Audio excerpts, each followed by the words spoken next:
Hello friends, welcome back to my channel. तो आज के वीडियो में हम कुरान बुक का चैप्टर 13 सूरह अर-रअद को हिंदी में सुनेंगे। अलीफ राम मीम रा, ये किताब की आयतें हैं। जो कुछ तुम्हारी रब की ओर से तुम्हारी ओर अवतरित हुआ है वह सत्य है, किंतु अधिकतर लोग मान नहीं रहे हैं। अल्लाह वह है जिसने आकाशों को बिना सहारे के ऊंचा बनाया, जैसा कि तुम उन्हें देखते हो। फिर वह सिंहासन पर आसीन हुआ। उसने सूर्य और चंद्रमा को काम पर लगाया। हर एक नियत समय तक के लिए चला जा रहा है। वह सारे काम का विधान कर रहा है। वह निशानियां खोल खोल कर बयान करता है ताकि तुम्हें अपने रब से मिलने का विश्वास हो। और वही है जिसने धरती को फैलाया और उसमें जमे हुए पर्वत और नदियां बनाई और हर एक पैदावार की दो दो किस्में बनाई।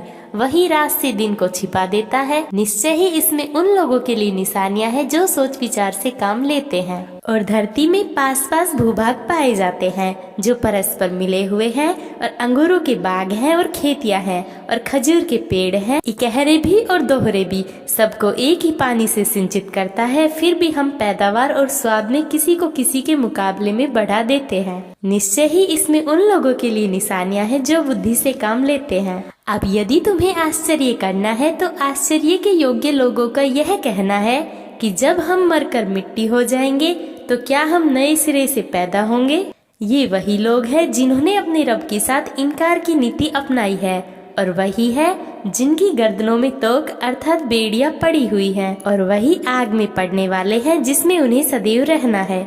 वे भलाई से पहले बुराई के लिए तुमसे जल्दी मचा रहे हैं, हालांकि उनसे पहले कितनी ही शिक्षाप्रद मिसालें गुजर चुकी है, किंतु तुम्हारा रब लोगों को उनके अत्याचार के बावजूद क्षमा कर देता है। और वास्तव में तुम्हारा रब दंड देने में बहुत ही कठोर है। जिन्होंने इनकार किया वे कहते हैं, उस पर उसके रब की ओर से कोई निशानी क्यों नहीं अवतरित हुई।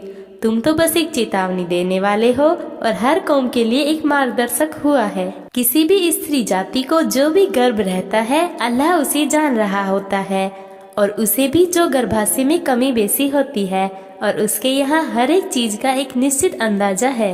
वह परोक्ष और प्रत्यक्ष का ज्ञाता है, महान है, अत्यंत उच्च है।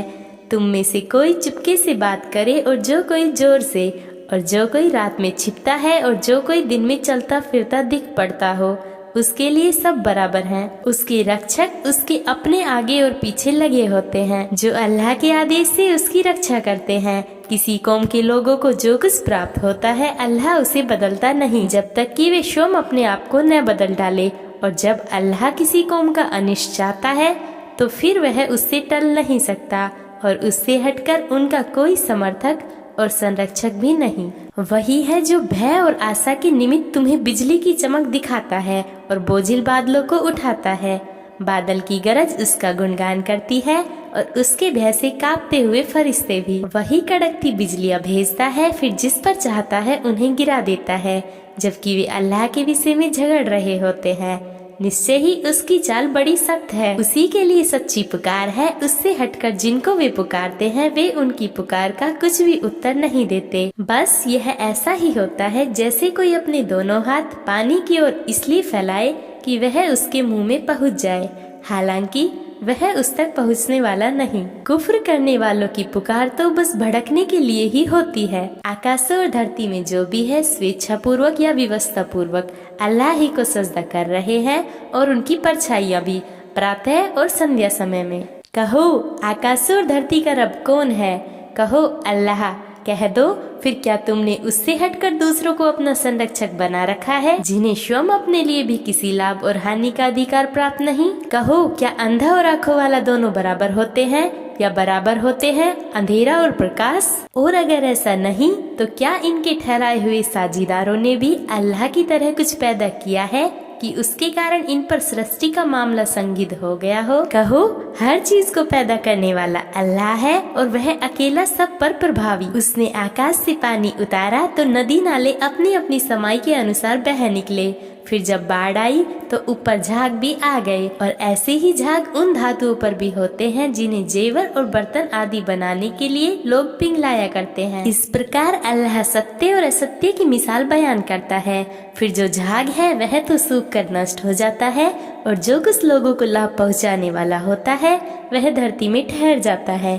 इसी प्रकार अल्लाह दृष्टांत प्रस्तुत करता है, जिन लोगों ने अपने रब का आमंत्रण स्वीकार कर लिया उनके लिए अच्छा पुरस्कार है। रहे वे लोग जिन्होंने उसे स्वीकार नहीं किया, यदि उनके पास वह सब कुछ हो जो धरती में है, बल्कि उसके साथ उतना और भी हो, तो अपनी मुक्ति के लिए वे सब दे डाले। वही है जिनका बुरा हिसाब होगा, उनका ठिकाना जहन्नम है और वह अत्यंत बुरा विश्राम स्थल है। भला वह व्यक्ति जो जानता है कि जो कुछ तुम पर उतरा है तुम्हारी रब की ओर से सत्य है, कभी उस जैसा हो सकता है जो अंधा है? परंतु समझते तो वही लोग हैं जो बुद्धि और समझ रखते हैं, जो अल्लाह के साथ की हुई प्रतिज्ञा को पूरा करते हैं और अभिवचन को तोड़ते नहीं, और जो ऐसे हैं कि अल्लाह ने जिसे जोड़ने का आदेश दिया है उसे जोड़ते हैं और अपने रब से डरते रहते हैं और बुरे हिसाब का उन्हें डर लगा रहता है। और जिन लोगों ने अपने रब की प्रसन्नता की चाह में धैर्य से काम लिया और नमाज कायम की और जो कुछ हमने उन्हें दिया है उसमें से खुले और छिपे खर्च किया और भलाई के द्वारा बुराई को दूर करते रहे, वही लोग हैं जिनके लिए आखिरत के घर का अच्छा परिणाम है, अर्थात सदैव रहने के बाग हैं जिनमें वे प्रवेश करेंगे। और उनके बाप दादा और उनकी पत्नियों और उनकी संतानों में से जो नेक होंगे वे भी, और हर दरवाजे से फरिश्ते उनके पास पहुँचेंगे। वे कहेंगे तुम पर सलाम है, उसके बदले में जो तुमने धैर्य से काम लिया, अतः क्या ही अच्छा परिणाम है आखिरत के घर का। रहे वे लोग जो अल्लाह की प्रतिज्ञा को उसे दृढ़ करने के पश्चात तोड़ डालते हैं और अल्लाह ने जिसे जोड़ने का आदेश दिया उसे काटते हैं और धरती में बिगाड़ पैदा करते हैं, वही है जिनके लिए फिटकार है और जिनके लिए आखिरत का बुरा घर है। अल्लाह जिसको चाहता है प्रचुर फैली हुई रोजी प्रदान करता है और इसी प्रकार नपीतुली भी, और वे सांसारिक जीवन में मग्न है। हालांकि सांसारिक जीवन आखिरत के मुकाबले में तो बस अल्प सुख सामग्री है। जिन लोगों ने इनकार किया वे कहते हैं उस पर उसकी रब की ओर से कोई निशानी क्यों नहीं उतरी। कहो अल्लाह जिसे चाहता है पथभ्रष्ट कर देता है, अपनी ओर से वह मार्गदर्शन उसी का करता है जो रुजू होता है। ऐसे ही लोग हैं जो ईमान लाए और जिनके दिलों को अल्लाह के स्मरण से आराम और चैन मिलता है। सुन लो, अल्लाह के स्मरण से ही दिलों को संतोष प्राप्त हुआ करता है। जो लोग ईमान लाए और उन्होंने अच्छे कर्म किए उनके लिए सुख सौभाग्य है और लौटने का अच्छा ठिकाना है। अतएव हमने तुम्हें एक ऐसे समुदाय में भेजा है जिससे पहले कितने ही समुदाय गुजर चुके हैं, ताकि हमने तुम्हारी ओर जो प्रकाशना की है उसे उनको सुना दो।